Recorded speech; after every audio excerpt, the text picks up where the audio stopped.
땅이 마르고 타들어갔다.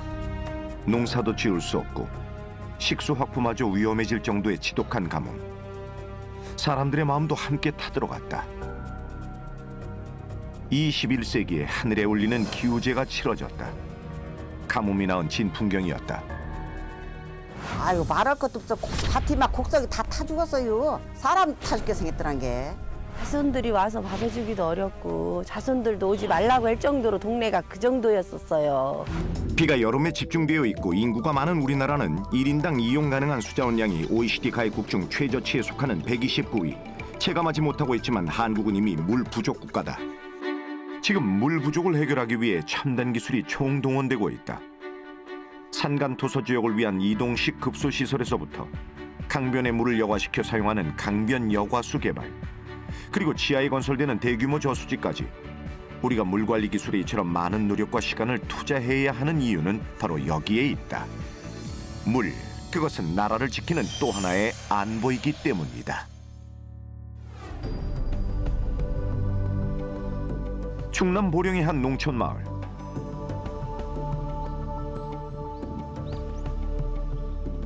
봄과 여름 사이 밭농사를 주로 짓는 이 마을 주민들은 요즘 여러모로 마음이 불안하다.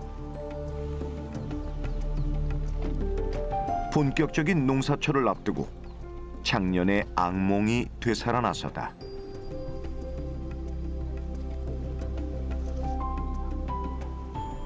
물이 그렇게 귀여운 건 줄은 처음 알았지. 내 생전 물이 그렇게 중요한 건지 모르고 살았지. 생전 처음이요. 이렇게 가물어 보기는 생전 처음이요. 나 시집 와서 처음이요. 이 물 갖고 이렇게 고통받고 이렇게 하는 거. 그냥 답답하니까 비는 안 오고 그래가지고 동네에서 돈 조금씩 걷어가지고 옛날 어른들처럼 우리 기우제나 한번 지내보자. 그래가지고 집집마다 돈 조금씩 걷어가지고 음식 장만해서 산에 가서 재 지낸 거예요. 작년 이 마을에는 엄청난 가뭄이 몰아닥쳤다. 보령댐 방류량이 절반 가까이 줄었고 나중에는 그마저도 중단됐다. 논과 밭에 심어놓은 작물들은 햇볕에 타들어가고 있고 일부 지역은 먹는 물조차 급수에 의존해야 하는 형편입니다. 물 걱정 없이 살아오던 마을 사람들에게 이것은 하나의 충격. 물이 부족할 수 있다는 것조차 생각해보지 못했었다. 충남 서부 지역 8개 시군은 제한급수가 불가피했고 또한 산하의 4개 화력발전소는 절수나 대체수원 개발 그리고 수영장 등 물 다량 소비 업체에서는 휴업 유도 등을 할 수밖에 없었습니다. 또한 일부 산간 지역이나 도서 지역에서는 먹는 물조차 부족하였고 이에 농작물이 타들어가는 것을 지켜만 보고 있는 그런 아찔한 상황이 있었습니다. 총 저수량이 1억 1,700만 톤인 보령댐은 작년 가뭄 때 그 저수량이 20%에도 미치지 못했다.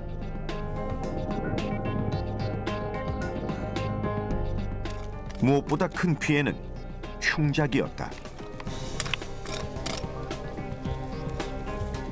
작년 이 마을 사람들은 봄부터 여름까지 이어진 가뭄으로 한 해 농사를 망쳤다. 저희 산날면에서 오는데 이것은 단순히 농사에 국한된 문제만은 아니었다.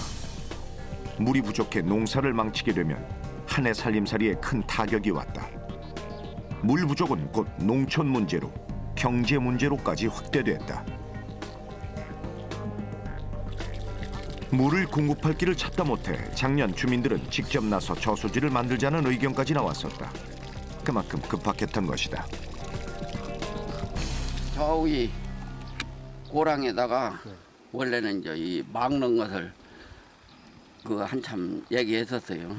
그런데 거기가 너무 땅 밑 자리가 허술해가지고 막아도 물이 셀 것 같으다고 그래서 묻은 거예요. 아, 그렇군요. 예. 애초에 계획까지 했었죠. 문제는 식수였다. 급한 대로 식수 문제를 해결하기 위해 물탱크를 만들었다. 이 물탱크는 인근에서 지하수를 연결해 우선 급한 식수를 해결할 수 있도록 했다. 이게 우리 마을 주민들이 다 드실 수 있는 그 탱크예요, 이게. 이 급수 탱크는 주민들이 직접 관리하는데 수도꼭지를 여닫으며 급수량을 제한한다. 우리가 여기서 틀어줘요. 이 물을, 이거를 외속에서 이걸 틀으면 이제 동네로 나가고요. 또 잠궈놓으면 동네에서 물이 하나도 못 써요. 예. 그래서 여기서 이제 연결이 돼 있는 거죠. 올해는 가뭄이 찾아오지 않았지만 주민들의 철저한 물 관리는 올해까지 이어졌다. 가뭄이 닥치고서야 각종 저수시설에 대한 필요를 절감했다. 이 관정 역시 마찬가지다. 하지만 다음 가뭄이 닥쳐왔을 때 이 급수 탱크와 관정만으로 이겨낼 수 있을까? 그전에는 이제 물이 수도꼭지만 틀으면 물이 나오니까 그거의 소중함을 몰랐죠. 근데 작년에 우리가 이 가뭄에 너무 많은 거를 고생을 했기 때문에 물의 소중함이라는 거는 진짜 물이 많이 나올 때도 전략을 해가면서 살아야 되겠다라는 거, 물이 너무 소중하다는 거를 깨닫지 않으면은 못해요. 우리나라 역사를 통틀어 가뭄은 전쟁과 맞먹을 정도의 큰 국가 비상사태였다. 가뭄이 지속되면 나라에서 기우제를 지냈고 임금은 가뭄과 관련해 파종 시기와 수확 등 모든 일정을 직접 챙겼다. 또 물관리의 중요성을 누구보다 잘 알았던 세종은 치구기와 자경로 등을 만들어 가뭄에 대비하고자 했고 늘 물 부족에 대해 고민해왔다.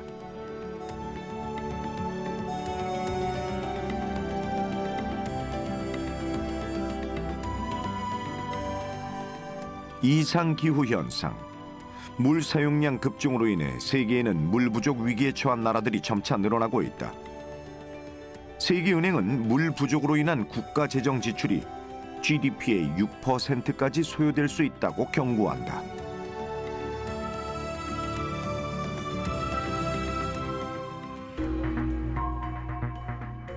우리나라 역시 안심할 수만은 없는 상황이다. OECD 환경 전망 보고서는 우리나라가 2025년 물 기근 국가를 거쳐 2050년에는 물 부족 지수가 크게 올라갈 것으로 전망하고 있다. 물 부족은 이제 그 식량 위기, 식량 안보라든가 에너지 안보, 수력 발전 이렇게 같이 연계가 됩니다. 아시다시피 물이 부족하면 농업이 안 되니까 식량 위기가 오고 또 수력 발전도 해야 되니까 물이 부족하니까 이제 에너지도 문제가 차질이 생기는데 이거 관련해서 금년도 그 다보스 포럼에서도 10년 내 물 위기가 가장 위험한 우리 지구상에서의 어떤 글로벌 위기가 올 것이다. 그렇다면 이런 물 부족 위기는 어떻게 이겨내야 할까? 물 부족을 무엇보다 절실하게 체감하는 곳 중 하나가 바로 도서 지역이다.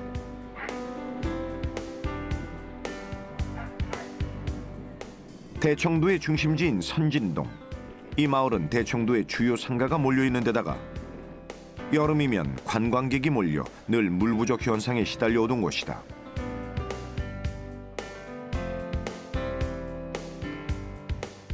대청도에서 수십 년간 살아온 정재성 씨. 그 역시 작년 여름 살아오면서 가장 심한 가뭄을 경험해야 했다.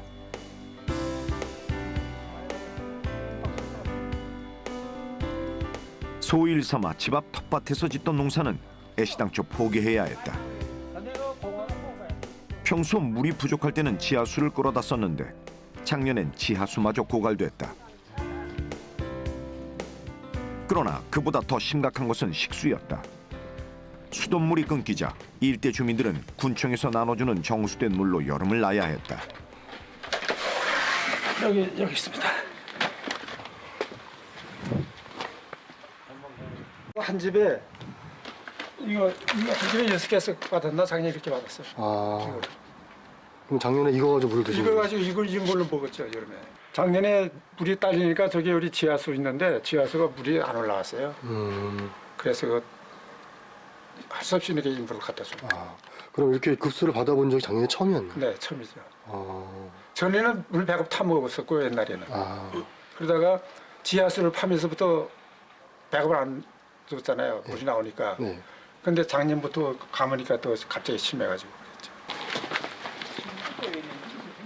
이 옥상에 있던 건데요. 네. 금년에 물이 잘 나오니까 옥상에서 내려놨어요. 이거. 여름이 다가오면서 정재성 씨는 걱정이 많다. 작년보다 사정이 낫다지만 그도 안심할 수 없다. 작년 옹진군에서 물 급수가 제한된 지역은 무려 14군데 마을이었다. 물이 제대로 공급이 안 돼 피해를 본 주민만 3,800여 명에 달한다. 해마다 여름 제한급수와 같은 임시방편이 아니라 좀 더 근본적으로 이 물 부족을 해결할 수 있는 방법은 없는 것일까?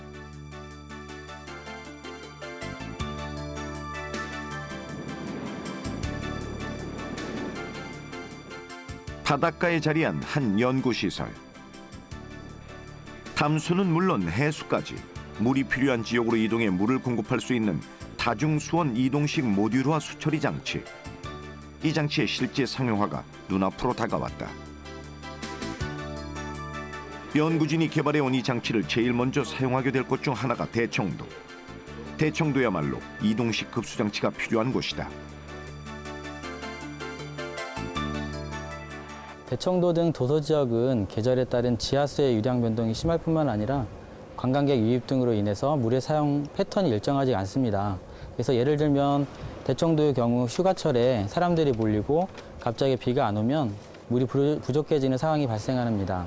하지만 다른 시기에는 물이 부족한 것이 아니기 때문에 기존의 마을 상수도를 증설하는 것은 나라에서도 어렵습니다. 이럴 때 이동식 수처리 설비를 활용하면 굉장히 유효하게 됩니다.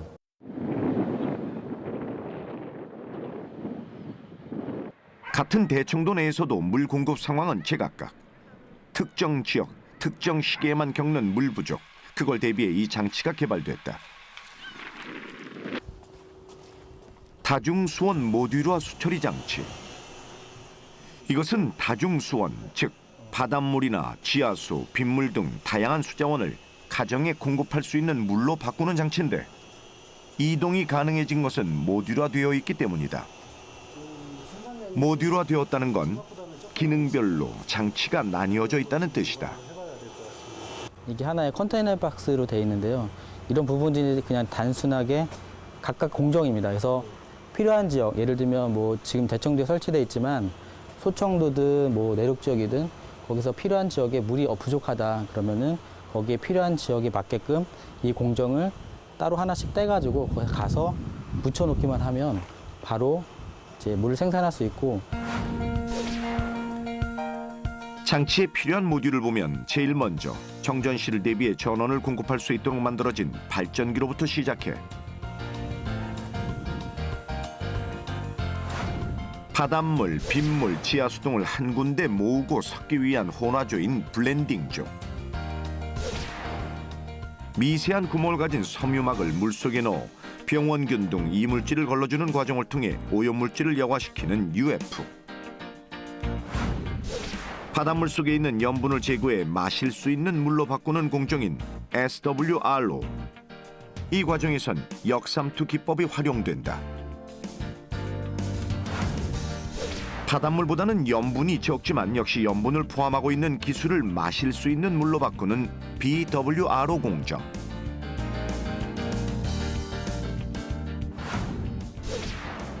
그리고 마지막으로 소독 설비가 있는데 이 소독 설비에서는 소금물 대신 SWRO의 농축수를 이용해 차염소산 나트륨을 주입한다. 이 차염소산 나트륨은 음료수나 채소, 과일, 식기 등의 살균제로 사용되는 것이다. 각 모듈별로 이 과정을 거치고 나면 먹을 수 없던 물이 먹을 수 있는 물로 바뀐다.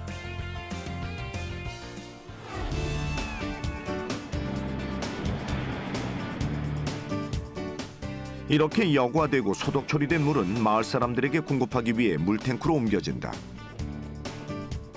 그리고 상수시설을 통해 각 가정으로 공급된다.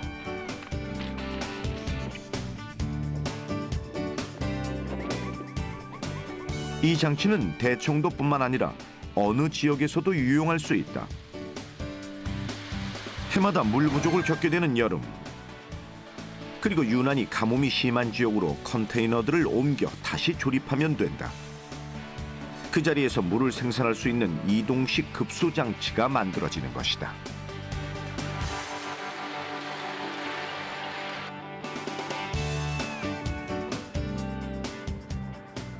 다중수원 모듈화 이동 수처리 장치를 통해 처음 마을에 물 공급을 하게 된 날. 네, 안녕하세요. 네, 물 잘 나오세요? 그렇죠. 네. 열어볼까요? 네, 한번 확인해 주시겠어요? 아, 이제 물 잘 나올 거예요. 저희가 시설, 네, 고맙습니다. 네. 잘 나올 거예요. 저희가 어떻게 해놨습니다. 고맙습니다. 가물어도 그 괜찮겠죠? 그 물 나오니까 좀 많이 보탬이 되겠죠, 지금. 내가 필요할 때 물을 마음대로 쓸 수 있다는 것. 그것은 생존의 문제이기도 하지만 우리를 사람답게 살아갈 수 있도록 하는 복지의 문제이기도 하다.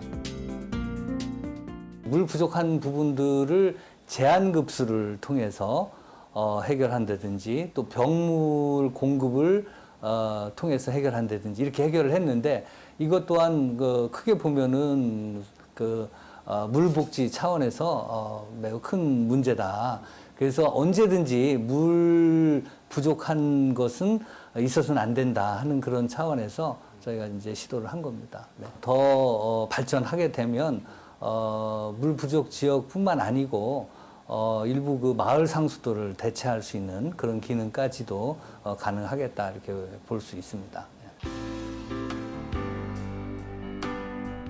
또 하나 각 하천의 물을 좀 더 효과적으로 개발해 물 부족을 해결하고자 하는 연구 역시 진행 중이다.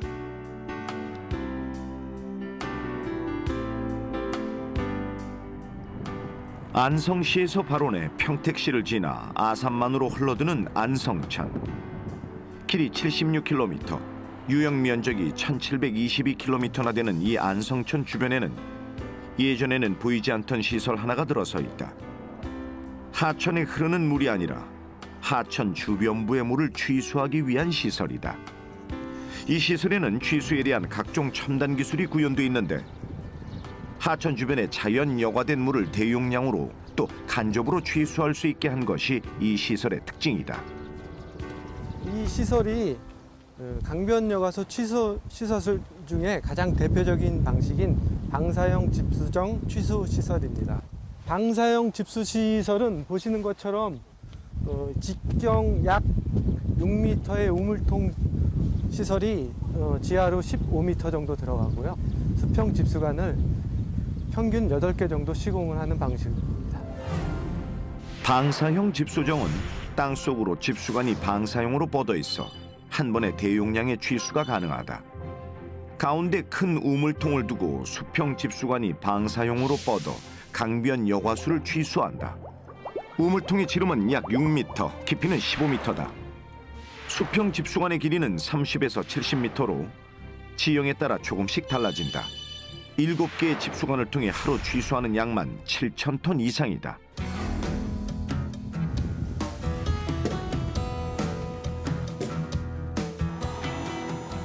하천에 흐르는 물이 아니라 굳이 하천 주변 땅속에 스며 있는 물, 강변 여과수를 취수하는 이유는 무엇일까?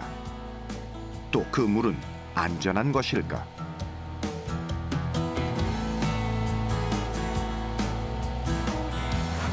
하천에 흐르는 물은 일정량 그 아래 강변 충적층으로 스며들게 된다.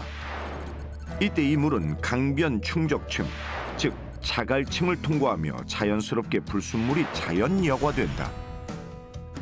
별다른 여과장치나 살균 소독장치 없이 친환경적으로 얻을 수 있는 물이 바로 강변 여과수인 것이다. 또 자갈 크기가 일정치 않은 국내 강변 충적층의 특성을 고려해 집수정을 넣기 전 땅속 대수층의 시료를 채취해 조사한다. 이를 통해 집수관의 스크린 간격을 자동으로 설계해 흙이나 자갈이 스크린을 막는 현상을 최소화했다.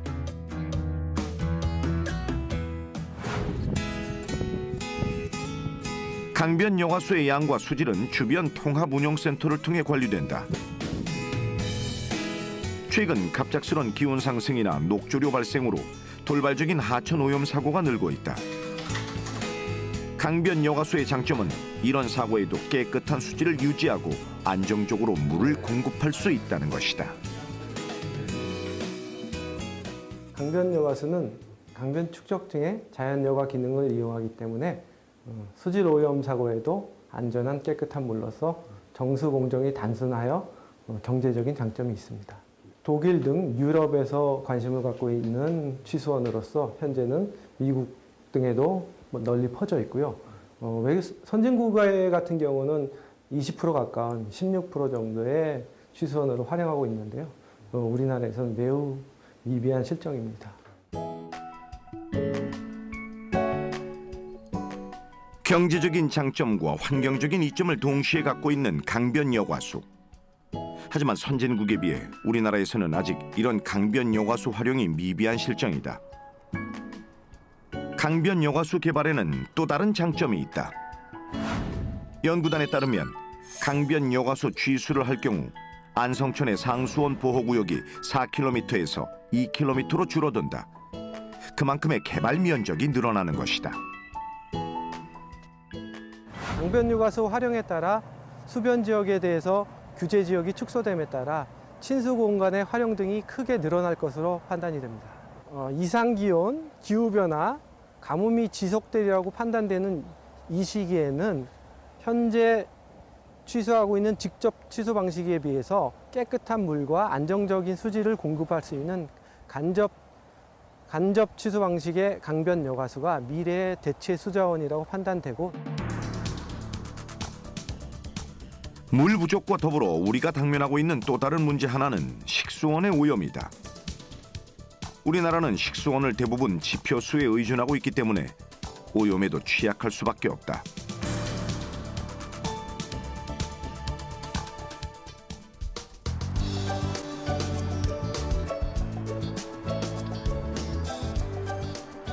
낙동강 둔치에 펼쳐진 삼락공원은 잔디광장은 물론 자연학습장과 습지 코스, 산책길까지 잘 갖춰져 있는 강변공원이다.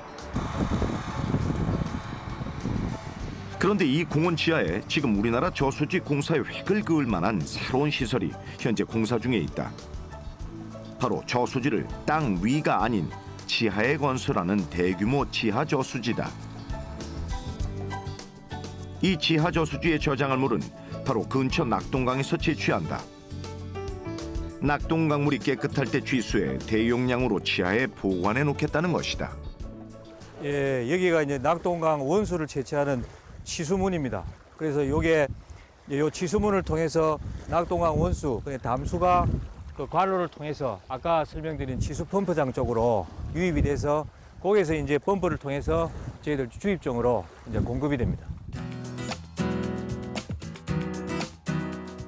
기존의 지상 저수지와는 달리 댐이나 터널 등 대형 구조물 건설이 필요 없이 기존 저수지 50%의 수준으로 건설이 가능하다. 또 환경 훼손 등 사회적 비용을 최소화할 수 있다는 장점도 있다.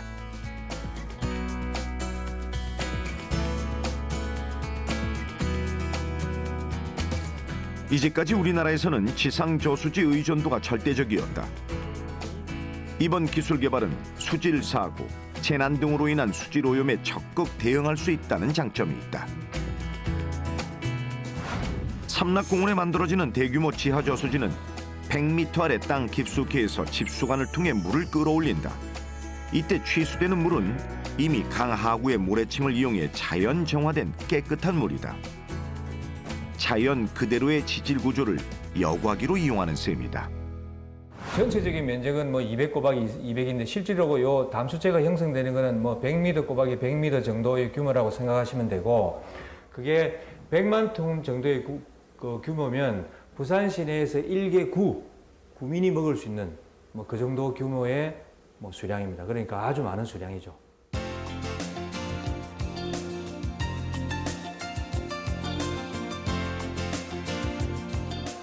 기술이 개발되기까지 연구단이 가장 신경을 써온 부분 중 하나는 수질에 관한 것이었다.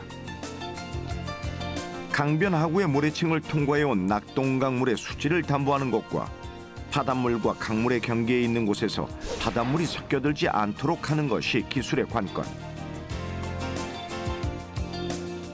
실제 지질 구조와 똑같은 모형을 갖추고 관련 실험을 통해 끊임없이 검증한 결과 해수와 담수가 섞이지 않고 안정적 평형 상태를 유지한다는 것을 밝혀냈다. 전쟁을 대비해 피난처가 있는 것과 마찬가지로 수질 사고를 대비해 안전한 저장고가 필요하다. 청정 지하저수지가 바로 그 역할을 할 것이다.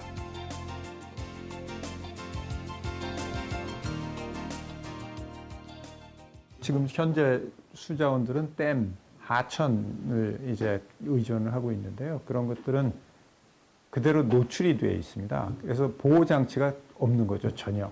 그래서 혹시 이제 대기상에 어떤 오염물질이 온다든지 수질 사고가 생긴다든지 하는 거가 발생하면은 뭐 전혀 보호받을 수가 없고 그대로 취수가 중단 또는 용수 공급이 중단돼야 되는 그런 상황이 생길 수도 있죠. 그런 문제를 보완할 수 있는 게 이제 지하저수지입니다. 예, 그렇습니다. 물 부족을 해결하고 수질 사고에 대비한 안정적 물 공급을 위한 기술. 이제 기술은 그것을 넘어 물 관리 전반으로 확대되고 있다. 하천과 저수지에서 취수된 물이 가정으로 공급되기까지 그 과정을 효율적으로 관리하지 않으면 물 부족을 근본적으로 해결할 수 없다. 단순히 물 공급 확대가 아니라 전반적인 물 관리를 통해 문제를 해결해 나가기 위해서는 관련된 첨단 기술들이 필수적이다.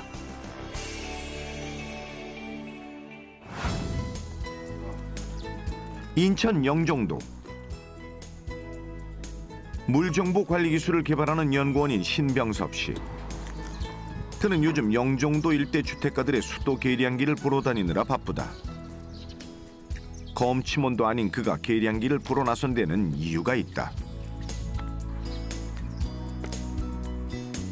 바로 이곳에 설치된 검침기는 단순히 물 사용량만을 알려주던 기존의 계량기와는 달리 물 관리 기술이 집약된 원격 검침기이기 때문이다. 원격 검침기가 검침한 수도미터의 사용량을 원격 중계기로 전달하는 장비가 되겠습니다. 그래서 원격 중계기는 하나의 네트워크를 구성을 해서 네트워크 구성 안에 있는 100가정, 최대 100가정의 수도메타기의 검침량을 검침을 해서 원격 집중기로 전달하게 되고요. 원격 집중기는 CDMA 이동통신을 이용해서 통합 서버로 데이터를 전송하게 됩니다. 원격 검침기를 통해서 각 가정의 물 사용량과 물 사용 빈도 등 여러 가지 정보들이 모여든다. 이 데이터를 통해 구역별로 제어 네트워크가 가능해진다. 뿐만 아니라 개인 역시 어플리케이션을 통해 쉽게 정보를 얻을 수 있다. 한마디로 네트워크를 통해 언제 어디서 어떻게 물이 쓰이는지를 예측하고 관리할 수 있게 된다는 것이다.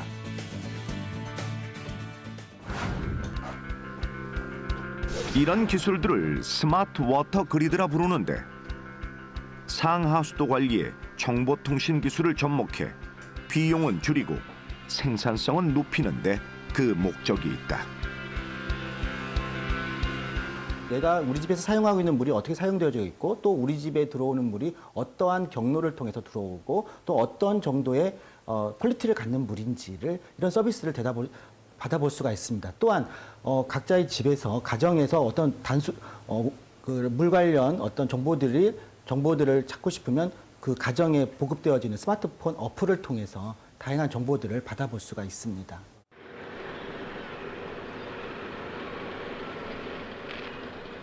스마트 워터 그리드의 혜택은 단순히 물 관리에만 국한된 것은 아니다. 일주일에 2번 정부에서 실시하는 취로 사업에서 일하는 김두한 씨. 그는 거주 가족이 따로 없는 독거노인이다. 취로 사업으로 얻는 돈과 정부 보조금이 수입의 전부이기 때문에 생활 역시 작은 것 하나까지 아낄 수밖에 없는 상황이다.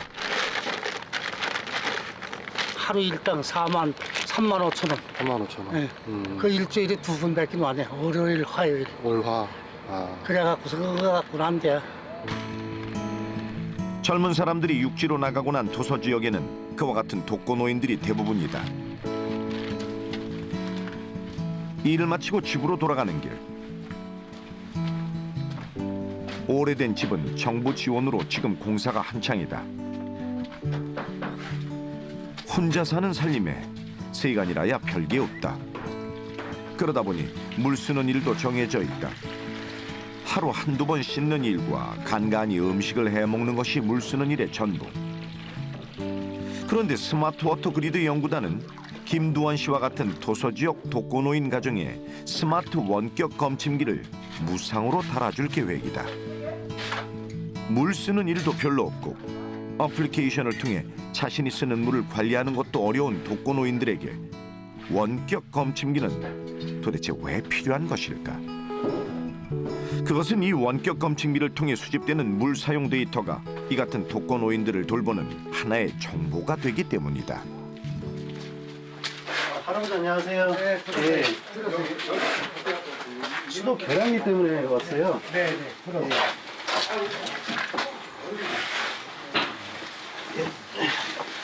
일단 할아버지 그 수도 계량기를 좀 교체를 하려고 하는데 하루에 혹시 물은 얼마나 사용하세요? 하루에 얼마 사용하는가? 나 뭐 모르지. 모르고 우리는 한 달에 놈들은 뭐 10,000원, 20,000원 이렇게 나와는 우리는 10,000원 미만이야. 6, 7,000원 나와. 아 그래요? 500개 안 나와. 일정량 사용되던 물이 갑자기 줄게 되면 바로 면사무소로 연락이 가게 된다. 바꾸면 이제 할아버지 이제 혼자 계실 때 이제 그 만약에 이제 물 사용량이 없거나 그러면 이제 면사무소에서 확인차 한 번씩 들러주시고 네 그렇게 하려고 저희가 이제 계량기를 교체하려고 이제 사전에 이제 한번 들렀습니다. 네. 예. 그러니까 저 계량기를 다른 걸로 교체하는 게. 예. 혼자 지내는 노인들에게 무슨 일이 생기지는 않았는지 물 사용 데이터를 통해 관리하고 챙기는 것이다. 연구단은 면사무소와 연계해 대상을 점차 늘려갈 계획이다. 그렇게 하겠습니다. 그 지금 설치한 거는 원래는 그 실시간으로 이제 그 수도 사용량을 파악하기 위해서 이제 설치를 한 것인데요.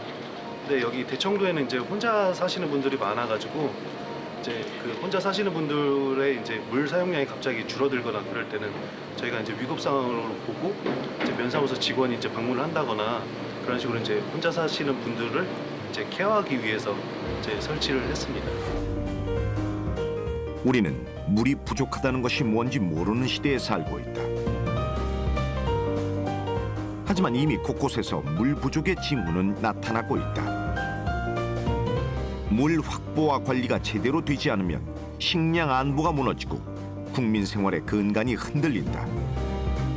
그것이 바로 물이 소중한 이유, 또 하나의 안보인 이유다.